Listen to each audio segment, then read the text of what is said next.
Hello guys, welcome to my channel.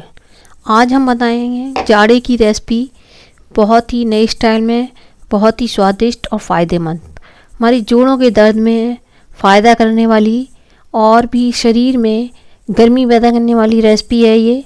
इसमें हमने चीनी का प्रयोग नहीं किया है, पूरी गुड़ से ही रेसिपी बनाई है और किसी मीठी चीज़ का एक्स्ट्रा यूज़ नहीं किया है हमने।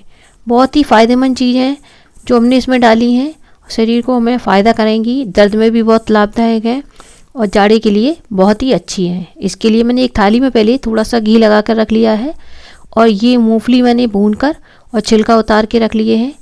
और ये तिल लिए हैं मैंने, 1 कप तिल लेके सूखी कढ़ाई में इनको मैं चटका लूँगी। देखिए मीडियम आंच पर मैं इसको चटका लूँगी। जल्दी जल्दी इन तिल को हम करके रख लेते हैं, ये फूल जाएंगे, बिल्कुल चटक जाएंगे और इनको मैं अलग कर लूँगी। और कढ़ाई में अब मैं 2 कप आटा निकाल रही हूँ। ये देखिए 2 कप आटा निकाल रही हूँ। 2 कप आटे को मैं ये छान ले रही हूँ कढ़ाई में और कढ़ाई को हम जला लेंगे हाई मीडियम आंच पर। और इसको जैसे तरीके से हम पंजीरी भूनते हैं उस तरीके से भूनेंगे।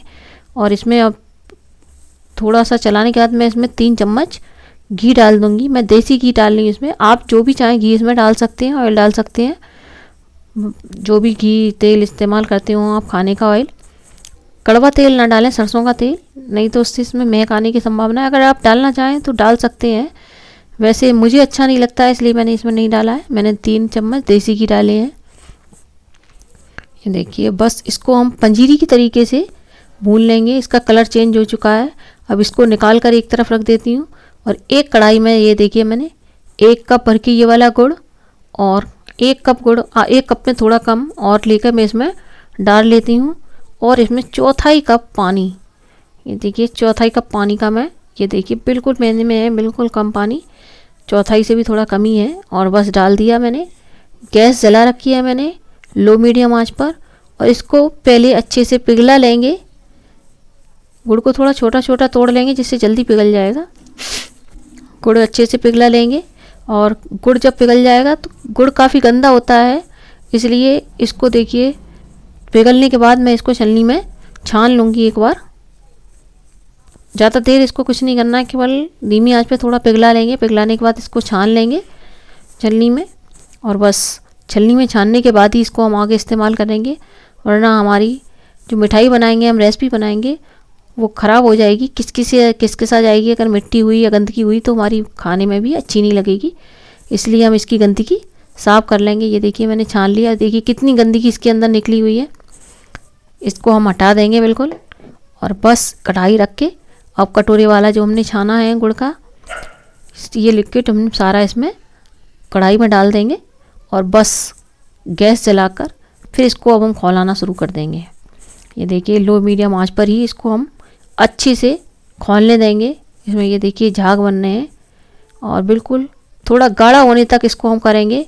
ये देखिए जब तक ये तार जैसी चाशनी ना हो जाए, ये देखिए इस तरीके से, जैसे कि 2 तार की चाशनी बनती है, इसी तरीके से गुड़ की जब चाशनी तैयार हो जाएगी हमारी, तब मैं इसमें ये देखिए मैंने डाली है 1/4 कप सौंठ पिसी हुई, जो अदरक होती है सूखी हुई, सौंठ पाउडर लिया है मैंने, ये 1/4 कप वो डाल दिया है और इसमें अच्छे से मिला दूंगी। इसके बाद थोड़े ड्राई फ्रूट्स लिए मैंने। ये देखिए मेरे पास काजू थोड़े पिसे हुए रखे थे और ये बादाम मैंने थोड़े टुकड़े कर लिए हैं। आप ड्राई फ्रूट्स अपनी इच्छा के अनुसार कोई भी डाल सकते हैं। ये मैंने डाल के मिला दिए हैं। और ये देखिए मूंगफली जो भुनी थी हमने, थोड़ी दरदरी कर ली है, 1.5 कप करीब मैं इसमें ये डाल लूँगी। ये देखिए इस तरीके से इसको मिला लेंगे। और बाकी बचा हुआ आटा जो कि हमने अभी भून के रखा था 2 कप, वो आटा इसमें अच्छे से मिला देंगे। ये देखिए इस तरीके से अच्छे से इसको मिला लेंगे। इसी तरीके से इसको मिला लेंगे अच्छे से, देखिए बिल्कुल कलछी की सहायता से। और प्लीज़ मेरे चैनल पर जो भी नया हो, जिसने अभी तक सब्सक्राइब ना किया हो चैनल को, प्लीज़ मेरे चैनल को सब्सक्राइब कर लें और बेल आइकन भी दबा लें, जिससे आगे आने वाली रेसिपीज़ का नोटिफिकेशन आप तक पहुंच सके और अच्छी अच्छी रेसिपीज़ को आप देख सकें। ये देखिए थोड़े से मैंने तिल और डाल लिए हैं, 4 कप तिल डाल लिए हैं, 1/4 कप मैंने इसमें जो मैंने भून के रखे थे तिल उसमें से। और बस थाली जो हमने घी लगी थी, ग्रीस की हुई थी, उसको लेके और उसमें ये सारा मटेरियल जो कि हमने मिलाया था इसमें डाल देंगे। ये देखिए, ये रेसिपी अगर आपको पसंद आए तो प्लीज़ मेरे चैनल को सब्सक्राइब करने के साथ इस रेसिपी को लाइक करिएगा। कमेंट करके भी बताइएगा कि इसी रेसिपी को आप किस तरीके से बना सकते हैं और आपको ये रेसिपी कैसी लगी।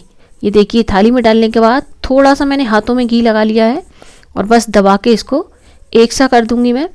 बिल्कुल देखिए, एक सा लगा दूंगी, इसको सेट कर दूंगी मैं। आप चाहें तो किसी ट्रे में भी सेट कर सकते हैं। और बस ये थोड़ा ठंडा हो गया है और इसके पीस अब मैं चाकू से, ये देखिए पीस, चौकोर शेप जैसा भी आप देना चाहें वैसी दे सकते हैं। मैंने तो सादा सादा ही इसको शेप दी है, आप जैसी चाहें वैसे दे सकते हैं। और बस इस तरीके से लंबे लंबे करने के बाद में थोड़ा इस तरीके से और काट देंगे। ये देखिए, पिज़्ज़ा कटर से भी बहुत आसानी से कट जाता है, इसको चाकू से, पिज़्ज़ा कटर से, जिससे चाहें इसको आप आराम से काट लें। पीस अपने हिसाब से छोटे बड़े जैसा चाहें वैसे काट लें। और बस हमारी ये रेसिपी स्वीट डिश तैयार है खाने के लिए। बहुत ही टेस्टी और बहुत ही फ़ायदेमंद, आपके कमर दर्द के लिए भी बहुत फ़ायदा करेगी ये, और पैरों के दर्द के लिए भी। ये देखिए, इस रेसिपी को आप देखकर पूरा बनाइए और फिर खाइए। फिर देखिए, बहुत ही टेस्टी रेसिपी लगेगी ये खाने में आपको और बहुत ही फ़ायदेमंद रहेगी। इसी तरीके से आप बनाकर इसको जाड़े में रख सकते हैं आराम से, काफ़ी दिन के लिए ये रख सकते हैं आप और आराम से खा सकते हैं। ख़राब भी नहीं होगी ये और बहुत दिन चलेगी और आराम से इसको रख के हम डिब्बे में खा सकते हैं। बस ये देखिए, मैं आपको इसे तोड़कर भी दिखाऊंगी। ये देखिए, इस तरीके से ये दिख रही है आपको, इस तरीके से हो गई है। और मैं इसको अभी देखिए, बहुत ही टेस्टी सुंदर रेसिपी है, खाने में भी बहुत स्वादिष्ट है।